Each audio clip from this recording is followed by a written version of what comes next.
So children, अब तक हम लोगों ने पढ़ा कि कैसे कॉन्स्टिट्यूशनल मोनार्की एंड होती है with the end of Louis 16th, और नेशनल असेंबली जो बनाया गया था पीजेंट्स लोगों ने, वो भी एंड हो जाती है। और अब ये वक्त था रिवोल्यूशनरीज का उठना। जो यहाँ पर रेडिकल्स थे, रेडिकल्स ने अपनी नेक पार्टी बनाई थी, और ये सबसे पावरफुल निकल रहे थे उसमें से, और वो थे जैकोबिन क्लब्स। जैकोबिन क्लब बहुत ही पावरफुल उस टाइम का जो एक पार्टी बन चुकी थी, और उसके जो लीडर थे जिनका नाम था मैक्सिमिलियन रॉबेस्पियर, जो उसके लीडर थे उस टाइम, उनके ड्यूरेशन को उनके लीडिंग पीरियड को हम बोलते हैं द रेन ऑफ टेरर। ये बहुत इंपॉर्टेंट है क्योंकि एग्ज़ाम में आपके आता है describe about the rain of terror. तो ये रेन ऑफ टेरर के बारे में है कि किस एरा को रेन ऑफ टेरर बोलते हैं। तो ये एरा है हमारा 1793 से 1794।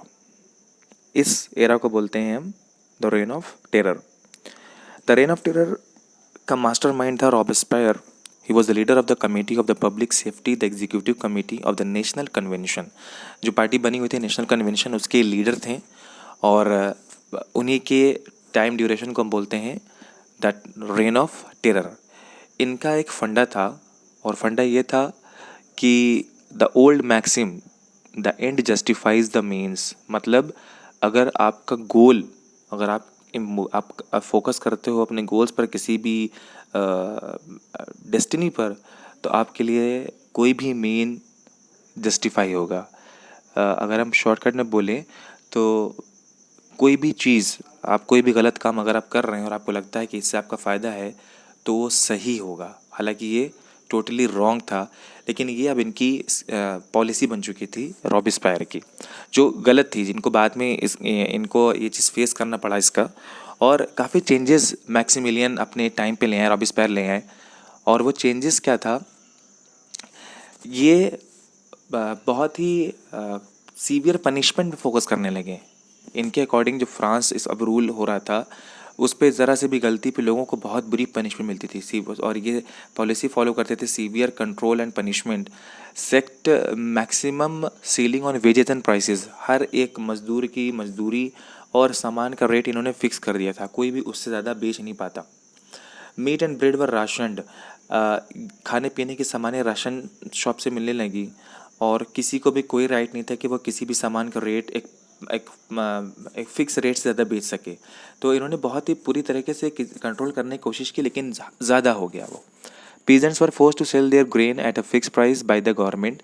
किसानों तक को उन्होंने छोड़ा नहीं, किसान का भी जो भी सामान ग्रेन बेचने का था उसका भी प्राइस फिक्स कर दिया।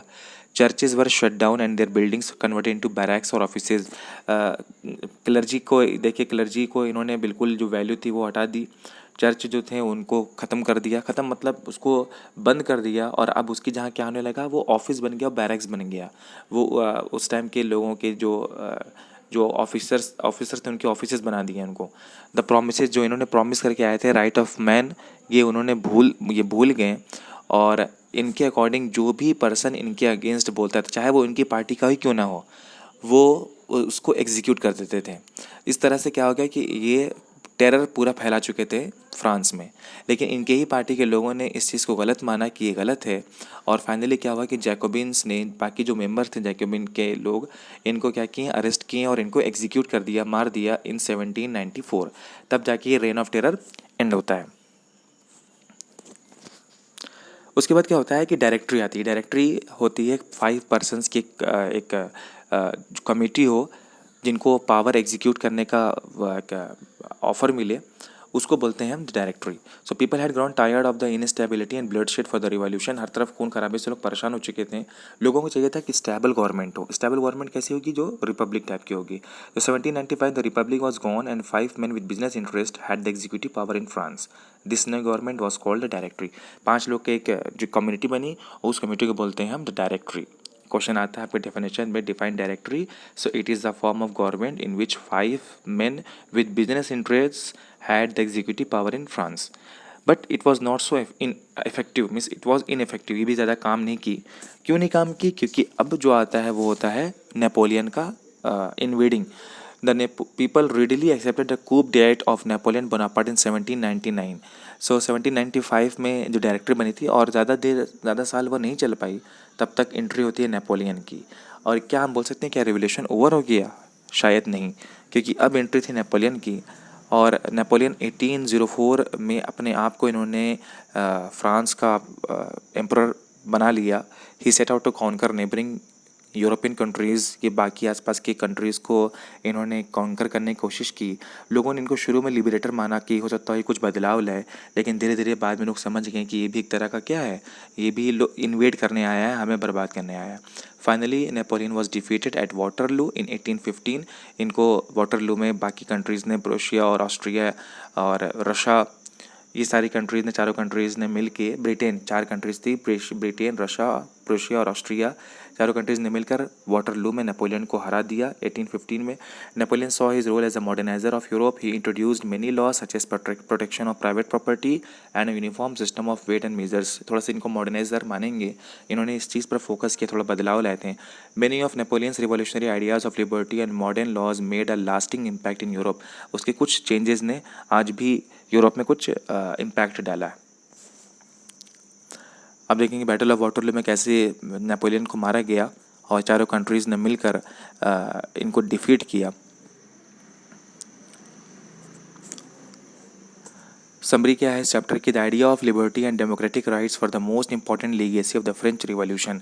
फ्रांस रिवॉल्यूशन जितना बड़ा स्टोरी थी, उसका मेन चीज़ क्या निकला? लिबर्टी मतलब होती आज़ादी, एंड डेमोक्रेटिक राइट्स हमारा अधिकार जो है, ये 2 चीज़ निकल के आया पूरे चैप्टर के रिवॉल्यूशन के चैप्टर से। These ideas spread from France to the rest of the Europe and during the 19th century where feudal systems were abolished. यही आइडिया बाहर निकल के आया और उससे हमें क्या फ़ायदा हुआ? Even these ideas influenced people in the colonized India. Tipu Sultan and Raja Rammohan Roy were influenced by the ideas coming from revolutionary France. इन 2 लोगों ने वहाँ की चीज़ों को समझा फ्रांस की, और उससे एक एग्जाम्पल लिया कि अगर वो आज़ाद हो सकते हैं तो हम क्यों नहीं। सो इस तरह से हमारी कंट्री में भी थोड़ा बहुत चेंजेस आए थे इन रिवॉल्यूशनरीज़ की हेल्प से।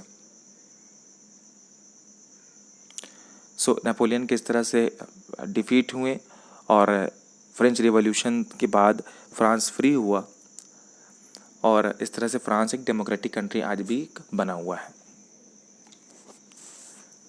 So if you have any question you can discuss with me.